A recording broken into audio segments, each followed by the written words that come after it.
കോഴിക്കോട് പശുക്കടവിൽ വീട്ടമ്മ ഷോക്കേറ്റ് മരിച്ച സംഭവത്തിൽ 2 പേർ കൂടി അറസ്റ്റിൽ. പശുക്കടവ് സ്വദേശികളായ നിവിൻ വർഗീസ്, ജിൽ സൌസേപ്പ് എന്നിവരാണ് അറസ്റ്റിലായത്.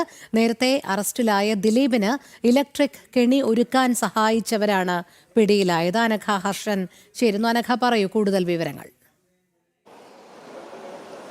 രോഹിണി, പശുക്കടവിൽ വീട്ടമ്മയായ ബോബിയും അതുപോലെ തന്നെ വളർത്തുമൃഗമായ പശുവും കഴിഞ്ഞ ദിവസമായിരുന്നു ഷോക്കേറ്റ് മരിച്ചത്. ഈ സംഭവത്തിലാണ് അയൽവാസിയായിട്ടുള്ള ദിലീപിനെ നേരത്തെ പോലീസ് അറസ്റ്റ് ചെയ്തിട്ടുണ്ട്. ഇയാളാണ് ഈ കെണി ഒരുക്കിയത്.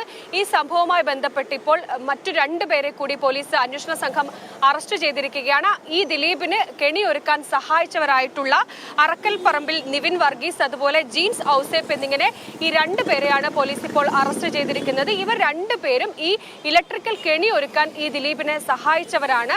അങ്ങനെ ഈ കേസിൽ ഇപ്പോൾ ദിലീപ് അടക്കം 2 പേരെ കൂടിയാണ് ഇപ്പോൾ അന്വേഷണ സംഘം അറസ്റ്റ് ചെയ്തിരിക്കുന്നത്. ഈ 3 പേരും ഈ മരിച്ച ബോബിയുടെ അയൽവാസികളാണ്. ഈ ബോബിയുടെ വീടിനോട് ചേർന്ന് താമസിക്കുന്നവരായിട്ടുള്ള ഈ 3 പേരെയുമാണ് ഇപ്പോൾ പോലീസ് അറസ്റ്റ് ചെയ്തിരിക്കുന്നത്. രോഹിണി, ശരി, അനഘയാണ് വിവരങ്ങൾ നൽകിയത്.